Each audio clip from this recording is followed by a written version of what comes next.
Hello students, today I will start Basic of Operating System chapter part 2nd. In this video I will explain you what is the goal of operating system and what is the function of operating system. So firstly see what is the goal of operating system. The goal of operating system is the fundamental goal of operating system is to execute user program and to make tasks easier. Various application program along with hardware system are used to perform these work. देखिए आपका जो computer system है उस computer system का main work क्या होता है. Main work उसका या मेन गोल उसका यही रहता है कि जो यूज़र के प्रोग्राम है, ठीक है, जो यूज़र का प्रोग्राम जो भी यूज़र वर्क कर रहा है उसको एग्जीक्यूट करना और उस एग्जीक्यूशन को एक ईजियर फॉर्म में उसके जो टास्क है उसको ईजी कौन बनाता है, आपका ऑपरेटिंग सिस्टम. ओके, और वो ऑपरेटिंग सिस्टम जो है उसमें वेरियस टाइप के एप्लीकेशन प्रोग्राम होते हैं और वो वेरियस टाइप के एप्लीकेशन प्रोग्राम अलॉन्ग विथ होते हैं, दैट मीन्स कनेक्ट होते किससे, हार्डवेयर सिस्टम से. और वो हार्डवेयर सिस्टम क्या करता है, उस वर्क को परफॉर्म करता है. दैट मीन्स आपके जो कंप्यूटर में हार्डवेयर है वही उस वर्क को परफॉर्म कर रहा है, लेकिन आपको उस हार्डवेयर की लैंग्वेज या उस हार्डवेयर पर वर्क करना नहीं आते, तो वो हार्डवेयर पर वर्क को ईजियर फॉर्म में एग्जीक्यूट करके हमको आंसर देने का काम कौन करता है, एक ईजी फॉर्म में एग्जीक्यूट करने का प्रोग्राम काम कौन करता है, आपका operating system. So operating system is a software which manage and control the entire set of resource and effectively utilize every part of a computer system. तो हमने आपके पिछले वीडियो में देखा था, मैंने बताया था आपको कि ऑपरेटिंग सिस्टम क्या है. It provide a interface between user and hardware. In this video operating system is a software which manage and control the entire set of resource. मतलब जितने भी आपके कंप्यूटर सिस्टम के रिसोर्स हैं उन सभी रिसोर्स को मैनेज करने का काम, कंट्रोल करने का काम आपका किसका होता है, ऑपरेटिंग सिस्टम का.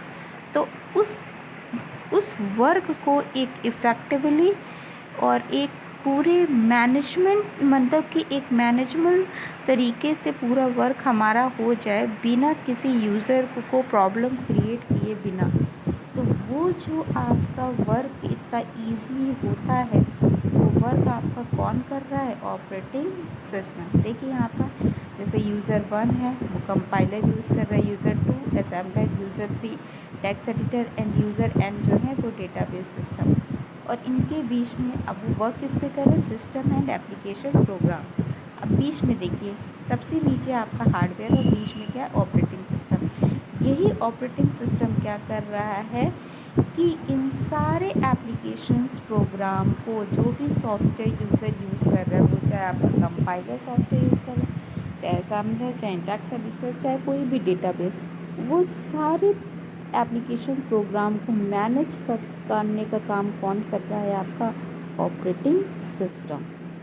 Okay, so what is the need of operating system. हमें ऑपरेटिंग सिस्टम की ज़रूरत क्यों हुई, क्यों पड़ी, ऐसा हम क्यों कर रहे हैं, क्या और कोई तरीका नहीं था.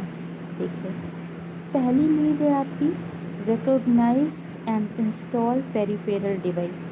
पेरिफेरल डिवाइस क्या होते हैं, जितने भी एक्सटर्नल डिवाइसेस होते हैं वो आपकी इनपुट डिवाइस है, आउटपुट डिवाइस है, that means keyboard, mouse, printer, scanner, ये जितनी भी डिवाइसेस हैं एक्सटर्नल डिवाइसेस वो आपके पेरिफेरल डिवाइसेस कहलाते हैं. तो हमको उन पेरिफेरल डिवाइसेस को रिकॉग्नाइज करना, इंस्टॉल करना है, तो उसके लिए हमको किसकी ज़रूरत होगी, ऑपरेटिंग सिस्टम की. मैनेज फाइल्स एंड फोल्डर, आपके इतने तरीके की फ़ाइल्स आपके कंप्यूटर सिस्टम पे स्टोर है, इतने तरीके से फोल्डर्स स्टोर है। अब आपको कभी कुछ फ़ाइल चाहिए, कभी कोई फ़ाइल सर्च कर रहे हो, तो उस फाइल्स को मैनेज और कौन करता है, उस फाइल्स या फोल्डर को मैनेज करने का काम कौन करता है, आपका इंटरनली ऑपरेटिंग सिस्टम।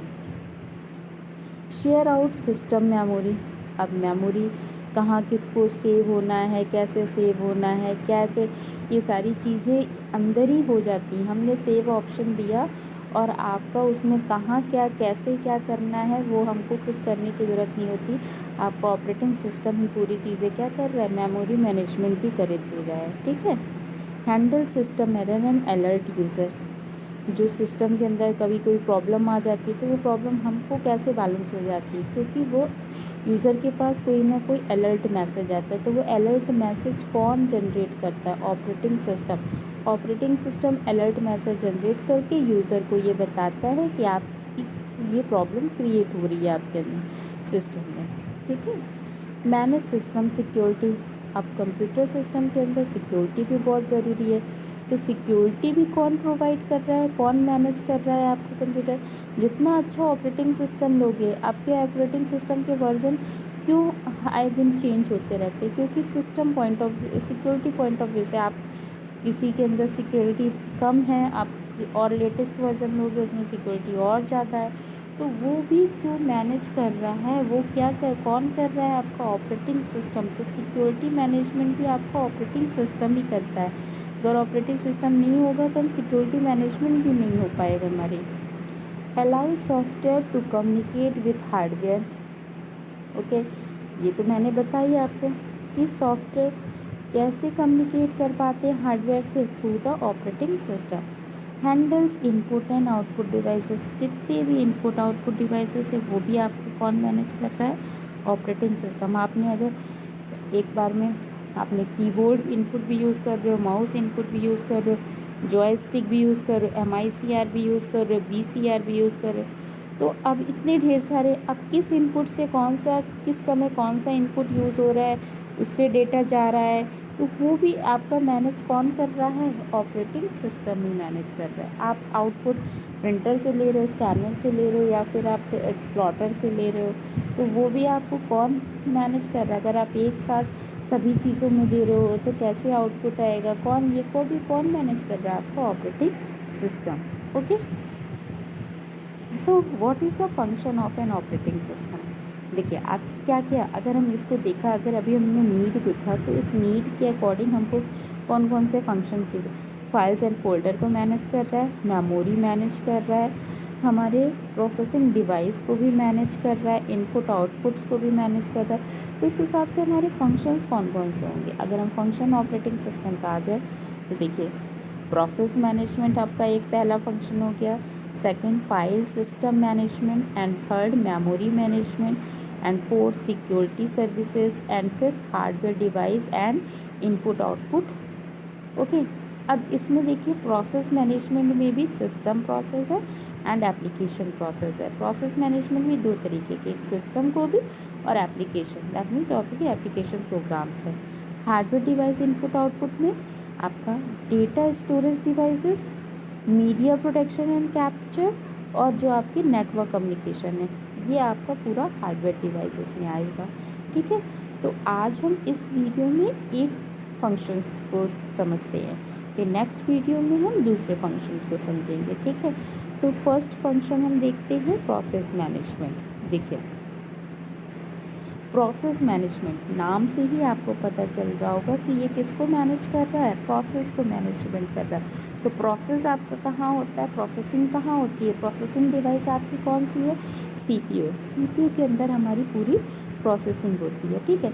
तो प्रोसेसिंग करने का काम में, दैट मीन्स जब आप प्रोसेस कर रहे हो तो प्रोसेस करते टाइम भी आपको बहुत चीज़ें जनरेट होती हैं, तो वो सारी चीज़ें भी आपका कौन हैंडल कर रहा है, अंदर इंटरनली ये सब काम होता है। तो ये सब इंटरनली कौन कर रहा है, आपका ऑपरेटिंग सिस्टम कर रहा है, ठीक है।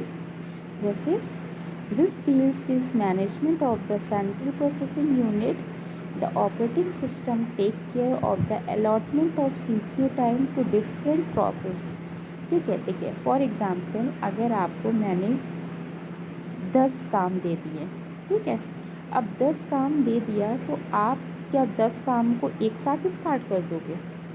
नहीं, आप उसमें एक टाइमिंग कि सबसे छोटा काम कौन सा है हम उसको पहले कर लेते, फिर उसके बाद जो उससे बड़ा होगा काम वो करेंगे, फिर देन उससे बड़ा काम। तो इस तरीके से आपने एक अपना टाइमिंग बना ली, ठीक है, कि इस हिसाब से आप वर्क कंप्लीट करोगे। या फिर आप सबसे बड़ा काम पहले कर लोगे, फिर उससे छोटा, फिर उससे छोटा, फिर सबसे छोटा, इस तरीके से करोगे।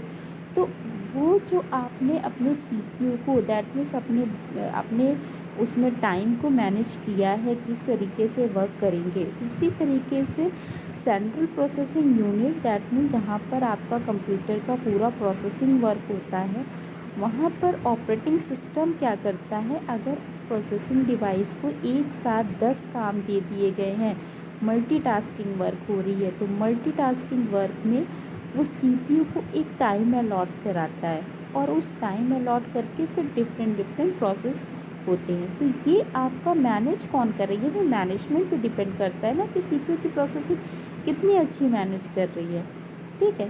तो वो मैनेज कौन कर रहा है, आपको ऑपरेटिंग सिस्टम कर रहा है, ठीक है। Process management help operating system to create and delete process. It also provide mechanism for synchronization and communication among process.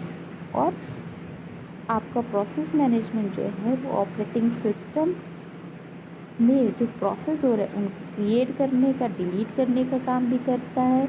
इसके साथ साथ ये मैकेनिज्म प्रोवाइड करता है सिंक्रोनाइजेशन का, दैट मीन्स सिंक्रोनाइज वे में, एक सिंक्रोनाइज वे में वर्क होगा, ठीक है, एक सीक्वेंशियल वे में कह सकते हो, okay. And communication among process, okay. In multi programming environment operating system decides which process get the processor when for how much time, the function is called processes scheduling।